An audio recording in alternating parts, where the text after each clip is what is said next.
Hello बच्चों, कैसे हैं आप लोग। आई होप कि आप लोग अच्छे होंगे और अपनी तैयारी अच्छे से कर रहे होंगे। आज हम लोग पढ़ेंगे 2024 का सेट नंबर 4। तो आइए देखते हैं कि सेट नंबर 4 में कैसे क्वेश्चन रखे हैं। तो सेट नंबर 4 का जो पहला क्वेश्चन है वो है बहुपद का। और ये कह रहा है कि बहुपद 3x² + 5x + 2 के शून्यकों का योग होगा। शून्यकों का योग क्या होगा इस बहुपद के? तो हम बहुपद को ले लेते हैं। बहुपद क्या है? px = क्या है?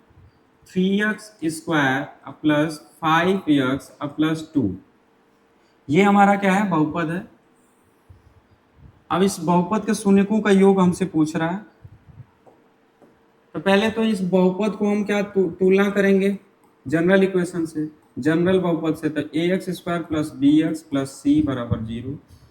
ax² + bx + c से क्या तुलना करने पर, अगर तुलना करें तो क्या आ जाएगा? a का मान कितना आ रहा है? 3, b का मान क्या आ रहा है? 5 और c का मान क्या आ रहा है? 2। अब शून्यकों का योग क्या होता है? किसी बहुपद के शून्यकों का योग क्या होता है? शून्यकों का योग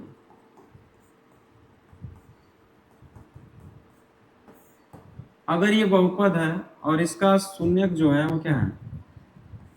अल्फा और बीटा था, तो शून्यकों का योग क्या हो जाता है? अल्फा प्लस बीटा बराबर -b/a। ये शून्यकों के योग का क्या होता है? फॉर्मूला होता है। अब इसमें हम क्या करेंगे?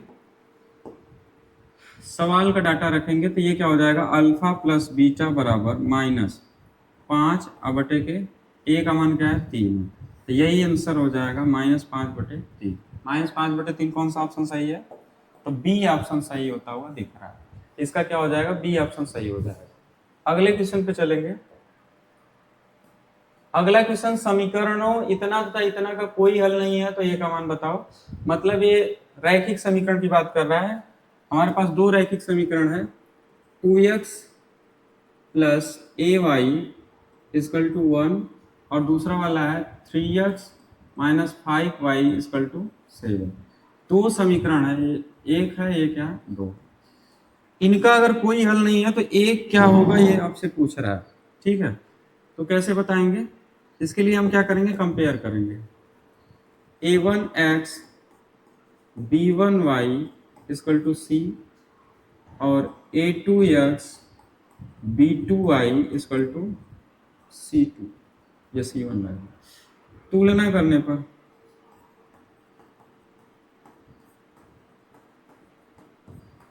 अगर हम तुलना करें तो क्या मिल रहा है बताइए? तो तुलना करने पर हमें जो मिल रहा है वो a1 का मान क्या है? 2, b1 का मान a है और c1 का मान 1 है। और यहाँ से देख रहे हैं तो a2 का मान क्या? 3 आ रहा है, b2 का मान -5 और c2 का मान क्या आ रहा है? 7। c2 का मान कितना आ रहा है? 7। अब अगर क्या कह रहा है आपसे कि कोई हल नहीं है, समीकरण का कोई हल नहीं है, तो कोई हल नहीं है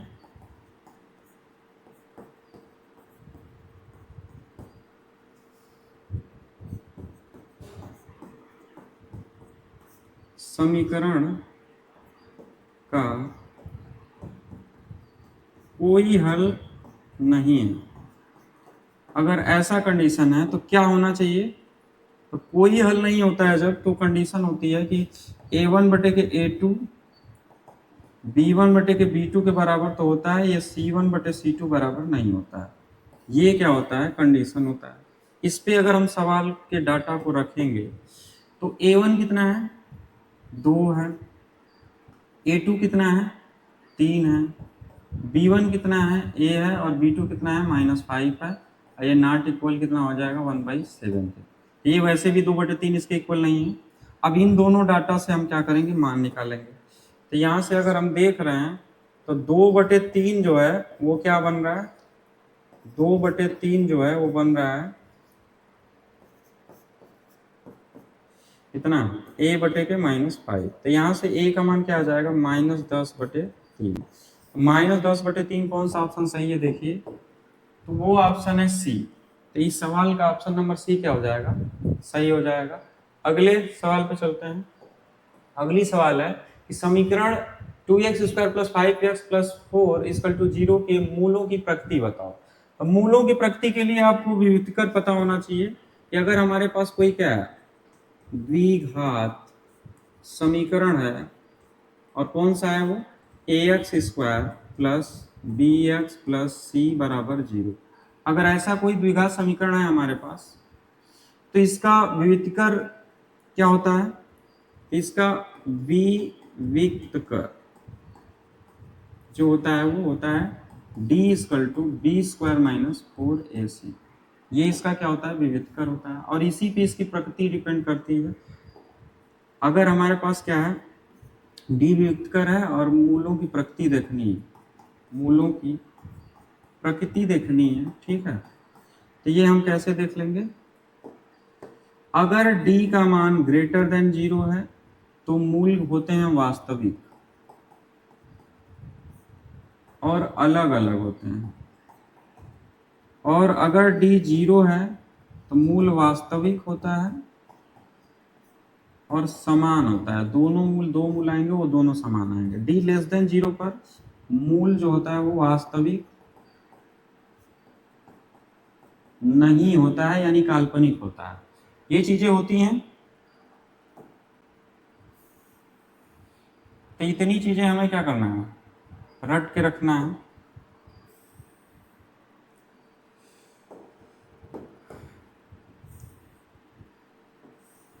इतनी चीजें हमें पता होनी चाहिए थी, ठीक है। अब आइए अगले सवाल पे चलते हैं। तो अगली सवाल हमारी क्या है, सवाल क्या है वो देखते हैं। सवाल हमारी है, इस सवाल में जो बहुपद दिया था, समीकरण दिया था, वो क्या दिया था, 2x² प्लस 5x प्लस 4 बराबर 0। ये है सवाल।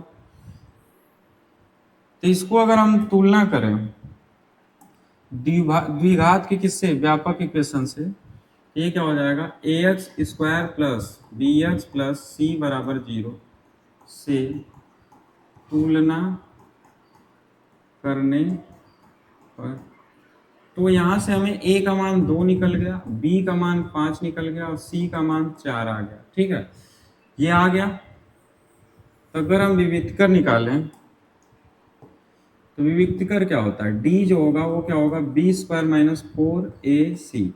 तो d जो होगा, b का मान है 5, b का मान कितना है, 5 का स्क्वायर माइनस 4 2 और c का मान 4। तो ये हो जाएगा 25 माइनस 16, 16 दूना कितना 32, तो ये -7 आ रहा है। तो d का मान -7 आया, यानी कि d का मान लेस देन क्या आ गया, 0।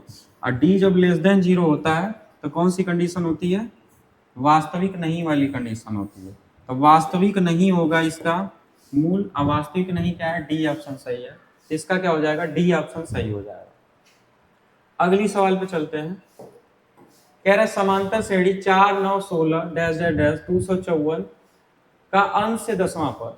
तो अंश से 10वां पद बताने के लिए समांतर श्रेणी 4 9 14 डैश डैश डैश 254 है, तो इसको अगर समांतर श्रेणी को अगर हम लिखें तो समांतर श्रेणी क्या है, 4 9 14 डैश डैश डैश कितना है, 254। तो इसका अगर हम प्रथम पद लिखें तो प्रथम पद क्या होगा, प्रथम पद a इक्वल टू 4 होगा, सर्वांतर जो होगा वो d होता है, वो दो पदों का अंतर होता है, सटे हुए पदों का।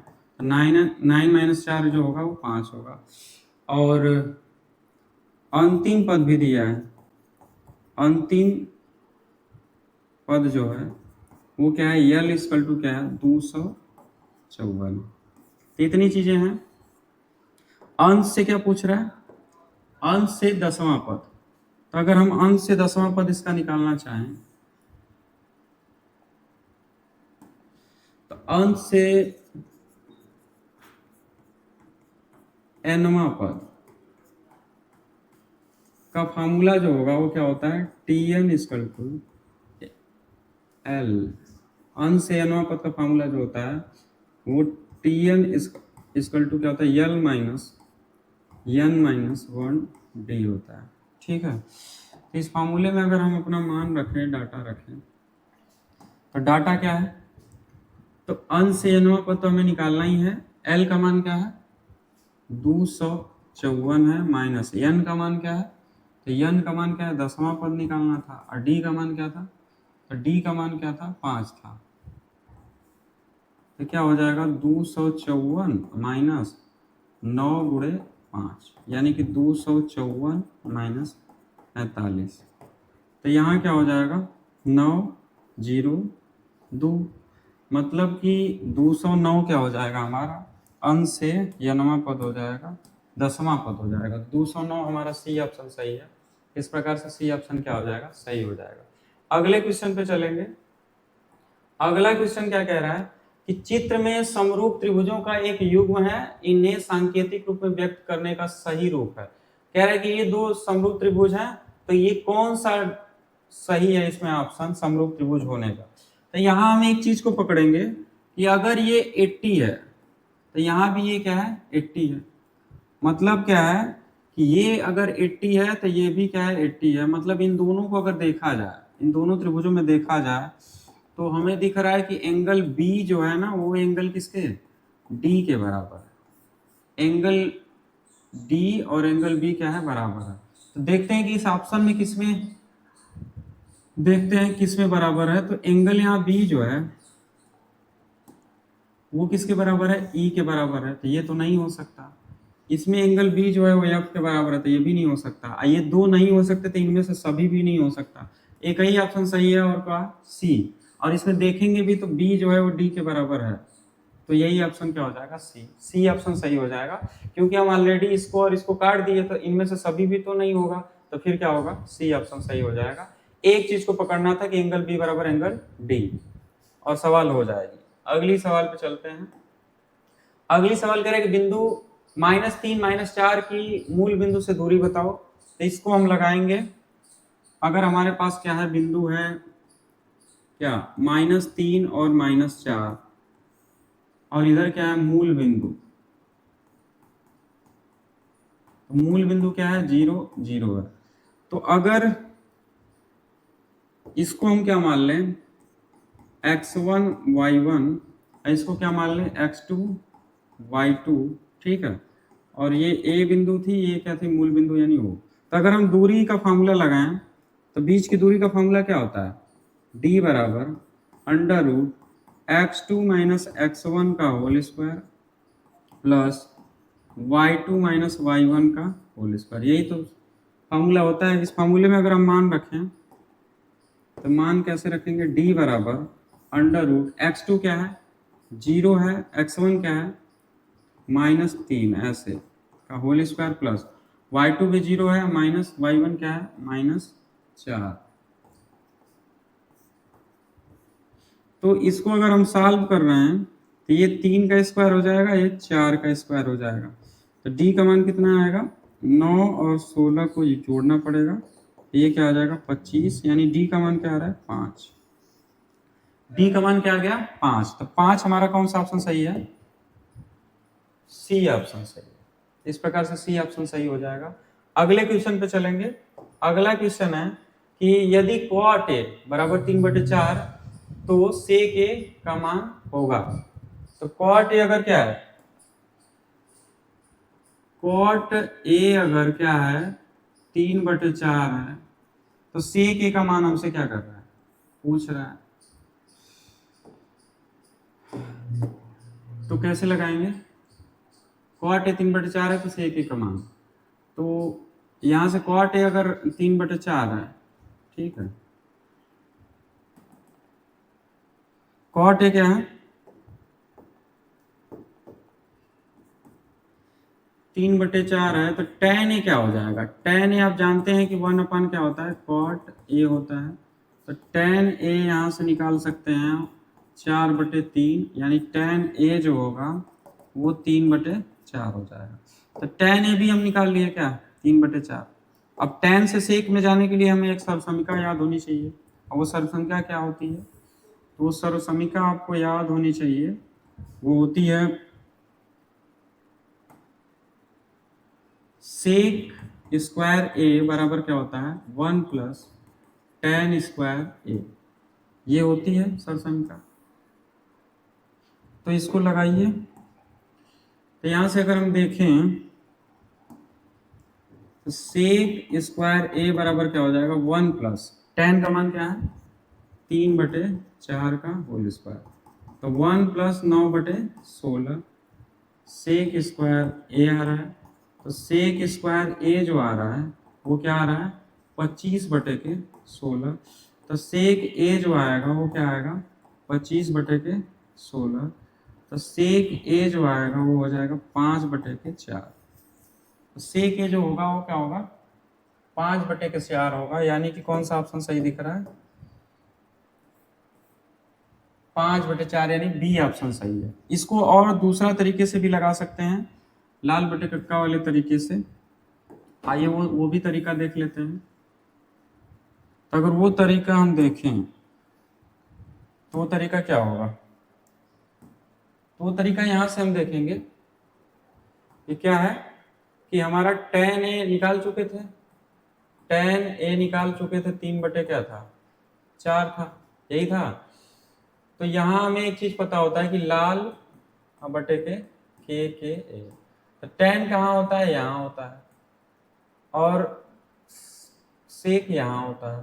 तो tan के अकॉर्डिंग क्या हो जाएगा मान, तो tan के अकॉर्डिंग अगर देखें हम तो यहाँ हो जाएगा ये क्या लंब बटे आधार, ये लंब हो गया ये आधार हो गया, लंब हो गया और ये आधार हो गया। तो अगर हम यहाँ त्रिभुज बनाएं और त्रिभुज में इसको नाम ए दे दें, तो ए के सामने का लंब ये आधार, ये क्या हो जाएगा 5। तो लंब का मान कितना है, लंब का मान है 3, आधार का मान है 4। तो कर्ण यहाँ से निकाल लेंगे, के स्क्वायर बराबर A square plus L square, Pythagoras प्रमेय से। तो कर्ण बराबर क्या हो जाएगा 4 का स्क्वायर और 3 का स्क्वायर, कितना 16 प्लस 9 यानी कि 25। तो के स्क्वायर अगर 25 आ रहा है, के स्क्वायर क्या आ रहा है 25 आ रहा है, तो के का मान कितना हो जाएगा 5, के का मान क्या हो जाएगा 5 हो जाएगा। तो हमसे पूछ क्या रहा है यहाँ पे, हमसे पूछ रहा है क्या सेक का मान। तो सेक पे हम चलेंगे, तो सेक ए बराबर क्या हो जाएगा कर्ण बटे आधार। तो कर्ण क्या है 5 है और आधार क्या है 4 है। तो यहां से भी आप देख लिए कि 5/4 आया, आंसर क्या है 5/4। 5/4 पहले से टिक किए हैं कि सही है। तो ऐसे भी लगा सकते थे या ऐसे भी लगा सकते थे, ये आपका सेकेंड तरीका हो जाएगा, वो फर्स्ट है। अगले सवाल पे देखते हैं। अगली सवाल क्या है, यदि tan अल्फा बराबर sin अल्फा हो तो अल्फा का मान बताओ। आइए देखते हैं कि अगर tan अल्फा sin अल्फा के बराबर है तो अल्फा का मान बताना है। tan अल्फा को हम लिख सकते हैं sin अल्फा बटे cos अल्फा, यहाँ से sin अल्फा। तो sin अल्फा बराबर हो जाएगा sin alpha into cos alpha. तो यहाँ से अगर हम sin alpha minus sin alpha into cos alpha कर दें तो ये 0 हो जाएगा। तो sin अल्फा यहाँ से कॉमन दिख रहा है और 1 माइनस क्या बच रहा है cos अल्फा। अब दो चीजों का मल्टीप्लीकेशन अगर क्या आ रहा है आपका, अगर दो चीजों का मल्टीप्लीकेशन क्या आ रहा है 0 आ रहा है, तो यहां से क्या होगा साइन अल्फा या तो 0 होगा या क्या होगा 1 माइनस कॉस अल्फा 0 होगा। तो यहाँ से साइन अल्फा अगर 0 होगा तो साइन कितने अंश का मान है 0 अंश का, अल्फा क्या हो गया 0। और यहाँ से अगर कॉस अल्फा को 0 कर रहे थे तो यहाँ कॉस अल्फा क्या आ रहा है कॉस अल्फा 1 आ जाएगा। तो कॉस अल्फा क्या हो जाएगा कॉस 0 अंश, यानी कि अल्फा बराबर 0 अंश। ये दोनों ही जगहों से क्या कह रहा है कि अल्फा 0 होना चाहिए। अल्फा हमारा क्या होगा 0 ऑप्शन सही हो जाएगा, 0 वाला बी ए वाला क्या है ऑप्शन सही हो जाएगा। ठीक है, यहाँ आप क्या करते हैं कि साइन को काट लेते हैं। साइन को अगर काट लेंगे तो ये वाला रूट क्या हो जाएगा कैंसिल आउट हो जाएगा। अगर ऑप्शन में यही वाला दे देता तो फंस जाते आप। यहाँ इत्तेफाक से दोनों ही सेम आया, अलग अलग भी हो सकता है। तो यहाँ काटना गलत होगा कि साइन को साइन से काट दे रहा है। अगर साइन को साइन से काट रहे हैं तो बराबर 0 करना पड़ेगा। अगली सवाल पे चलते हैं।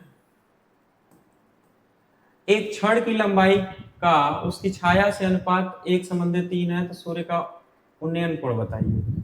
मतलब ये है कि एक छड़ है आपके पास, ठीक है, एक छड़ है,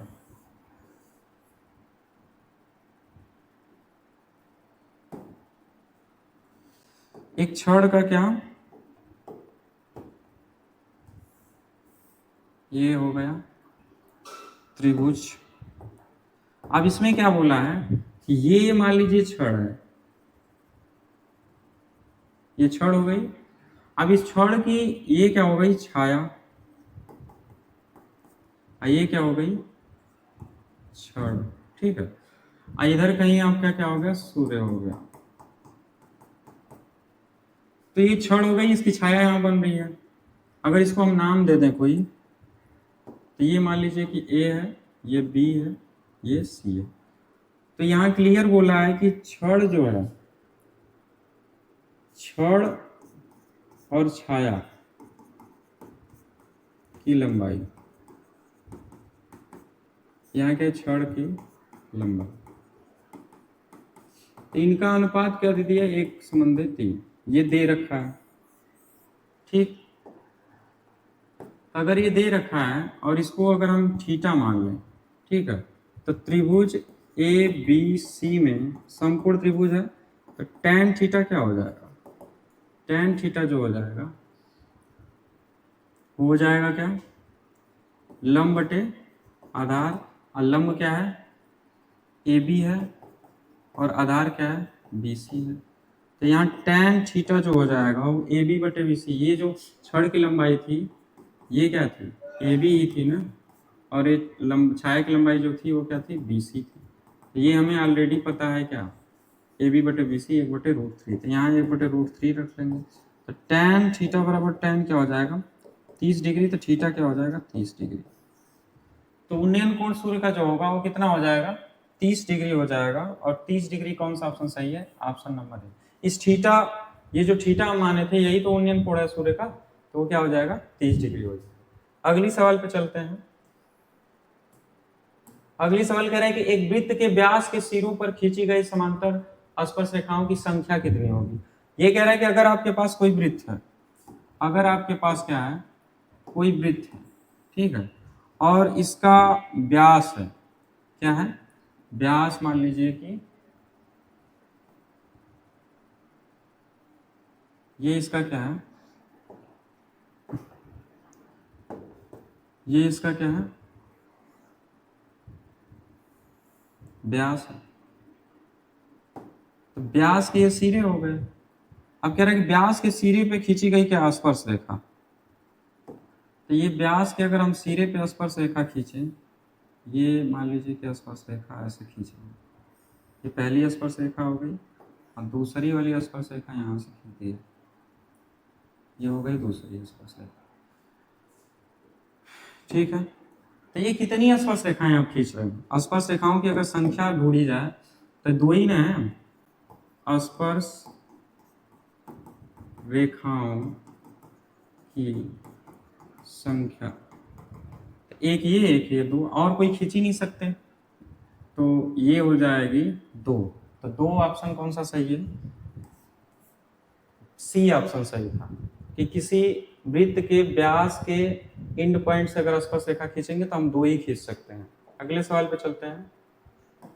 अगली सवाल क्या है कि 12 सेमी त्रिज्या वाले एक वृत्त के 60 डिग्री के कोण वाले त्रिज्यखंड का क्षेत्रफल बताइए। तो यहाँ फिर से वृत्त आ गया, वृत्त बनाइए। अब कह रहे हैं कि ये जो वृत्त है ना, इसकी रेडियस कितनी है, 12 सेमी। ये जो वृत्त है इसकी रेडियस कितनी है, 12 सेमी। तो 12 सेमी इसकी क्या है, रेडियस है, ठीक है। और क्या है, ये रेडियस हो गई 12 सेमी, और ये थीटा हो गया। तो क्लियर बोला है कि आर जो है इसका क्या है, 12 सेमी है, और थीटा जो है वो क्या है, 60 डिग्री है, ये दो चीजें दिया है। तो आपसे कह रहा है कि इसका क्षेत्रफल बताओ, तो क्षेत्रफल क्या हो जाएगा, ये वाली चीज।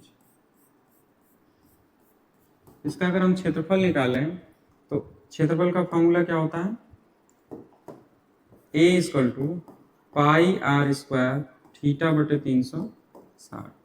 तो ए इक्वल टू क्या हो जाएगा, ये फार्मूला होता है। तो ए इक्वल टू क्या हो जाएगा, पाई रहने देते हैं क्योंकि पाई इसमें दिया है, और ये क्या हो जाएगा 12 × 12 × 60/360। ये 60 360 से 6 बार में कट जाएगा, और ये 6 12 को 2 बार में काटेगा, मतलब ए का मान जो आ रहा है वो 24 पाई आ जाएगा। 24 पाई सेंटीमीटर स्क्वायर। 24 पाई सेंटीमीटर स्क्वायर हमारा कौन सा ऑप्शन सही दिख रहा है, वो ऑप्शन दिख रहा है सी वाला सही। इस प्रकार से सी ऑप्शन सही हो जाएगा। अगले क्वेश्चन पे चलेंगे। अगला क्वेश्चन है कि एक गोले का व्यास डी है तो उसका आयतन होगा। तो एक गोले का व्यास डी है, अगर गोले का क्या दे दिया, व्यास दे दिया, अगर हमारे पास कोई गोला है और इसका व्यास दे दिया, ठीक है, तो गोले का व्यास कैसे आप लिखेंगे, ये हो गया इसका व्यास, और ये क्या दे दिया, डी दे दिया। व्यास जो दे दिया वो क्या दे दिया, डी। तो अगर व्यास डी है तो त्रिज्या क्या होगी, आर बराबर क्या हो जाएगा, डी बाई। अगर ये व्यास है, व्यास डी था तो त्रिज्या हो जाएगी d/2। तो आयतन, गोले का आयतन क्या होता है, गोले का आयतन जो होता है वो v बराबर क्या होता है, 4/3 पाई आर क्यूब। v बराबर क्या होता है, 4/3 पाई आर क्यूब, यही होता है। तो इसमें अगर हम मान रखें v बराबर 4/3 तो रहेगा, पाई भी रहेगा, ठीक है, और ये r की जगह हमें क्या रखना है, d/3 का होल क्यूब। 4/3 पाई और डी क्यू हो जाएगा, और ये 3 बार आ जाएगा। 4/3 ये 4/डी बाई क्या है, 2 है। ये क्या था, d/2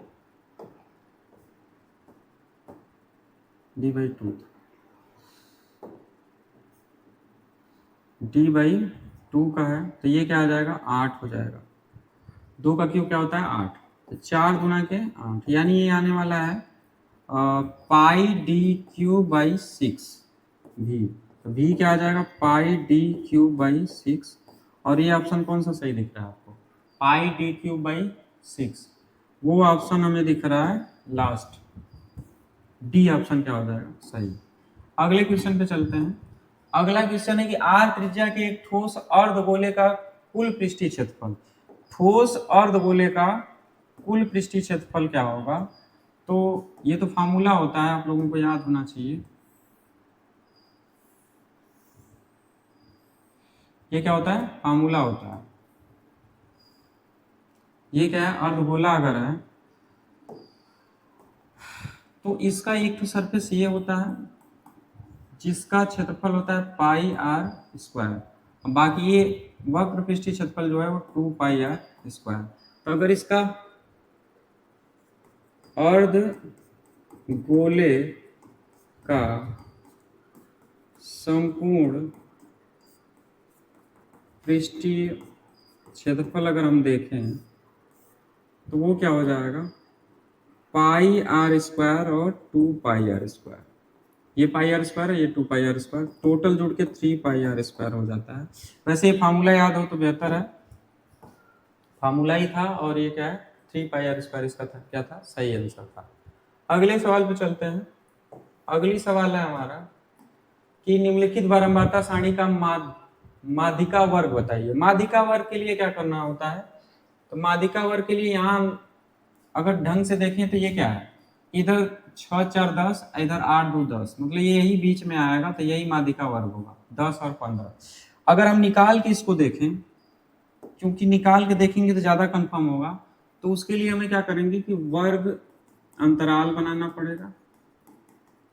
इधर क्या, बारंबारता, और इधर क्या, संचयी बारंबारता। इतनी चीजें बनानी पड़ती है। तो आइए देखते हैं, वर्ग अंतराल हो गया, बारंबारता हो गई, इधर क्या है संचयी बारंबारता। तो वर्ग अंतराल में पहला क्या है 0 से 5 है, दूसरा क्या है 5 से 10 है, तीसरा क्या 10 से 15 होगा, और चौथा होगा 15 से 20, और फिर होगा 20 से 25। ठीक, इधर योग का खाना बना लेंगे, ये खत्म। बारंबारता क्या है, तो बारंबारता है 4, 6, 5, 8, 2। आज संचयी बारंबारता के लिए क्या करेंगे, 4, 6, 4, 10, 10, 5, 15, 15, 8, 23, और 23, 2, 25। तो यहाँ अगर हम यन देखें ना बारंबारताओं का योगफल, तो वो 25 ही आता है, ये वाली चीजें आती है। और हमें अगर माध्यक वर्ग देखना है तो उसके लिए हमें क्या करना होता है, n/2 निकालना पड़ता है। तो 25/2 करेंगे, यानी कि 12.5। 12.5। अब 12.5 कौन से संचयी बारंबारता में आएगा, तो ये 23 में आता हुआ दिख रहा है, तो ये हो जाएगा। तो माध्यक वर्ग जो होगा 15 से 20 होगा। n/2 12.5, ये गड़बड़ है ना, ठीक है। क्या है n/2 12.5, ये क्या है 10, 5, 15 होगा, ठीक है। तो 12.5 किस में आएगा, 15 में आएगा, ठीक है। तो 15 क्या आ जाएगा 5, यानी कि 10 से 5 वाला माध्यिका वर्ग क्या हो जाएगा, सही हो जाएगा। यहाँ 5 लिख दिए थे, वो क्या होगा 15 होगा। तो 12.5 संचयी बारंबारता किस संचयी बारंबारता में आएगा, तो वो जस्ट अपने से बड़े वाले में आएगा, तो वो 15 में आएगा। तो इसका माध्यक वर्ग क्या हो जाएगा 10 से 15, और 10 से 15 कौन सा ऑप्शन सही है, पहले से ही पता था कि 10 से 15 जो है वो सी ऑप्शन क्या है, सही है। अगले सवाल पे चलते हैं। अगली सवाल हमारी क्या है कि किसी बारंबारता सारणी के माध्य तथा माध्यिका क्रमशः 27 और 29 है, तो इसका बहुलक ज्ञात कीजिए। बहुलक के लिए आप क्या करते हैं, एक फार्मूला होता है कि बहुलक जो होता है वो क्या होता है, 3 गुणे माध्यिका -2 गुणे क्या होता है, माध्य। ये चीजें होती हैं, ये फार्मूला होता है।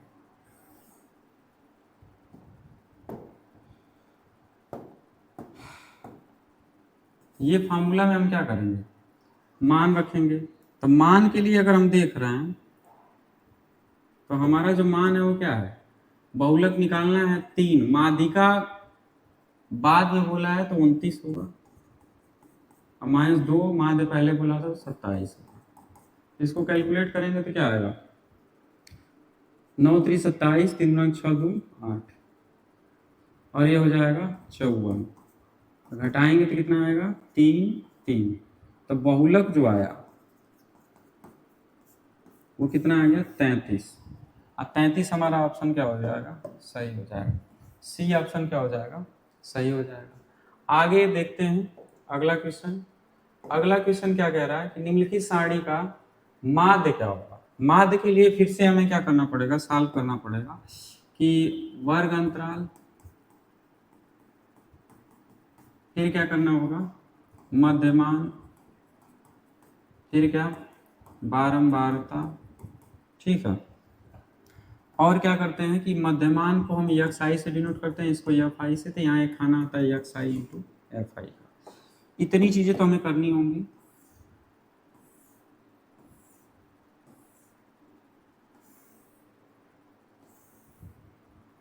आइए वर्ग अंतराल रखते हैं। तो वर्ग अंतराल क्या है, 0 से 10 का है, फिर क्या है 10 से 20 का है, फिर क्या है 20 से 30 का है, फिर क्या है 30 से 40 का है। अब यहाँ पे क्या कर लेंगे, योग, ठीक। अब देखते हैं, तो ये क्या है मध्यमान, अगर देखा जाए दोनों को जोड़ेंगे तो 5 आएगा, ये क्या आएगा इसका क्या आ जाएगा, 30 है तो 15 आ जाएगा, इसका 25 है तो 50 है तो 25 आ जाएगा, इसका 35 आ जाएगा। ठीक, और यह हमें दिया था 2 1 4 3, अगर गुणा करें तो ये क्या हो जाएगा, 10 15 100 और 105। तो अगर हम बारंबारताओं का योग करें एफ आई, क्या करें, सिग्मा एफ आई के देखें तो ये कितना आ रहा है, 4 3 7 7 3 10 10 आ रहा है। इसको जोड़ें तो ये क्या हो जाएगा, 120 220 230, ये क्या आ जाएगा, 230। तो अगर समांतर माध्य अगर हम देखें, क्या देखें, समांतर माध्य,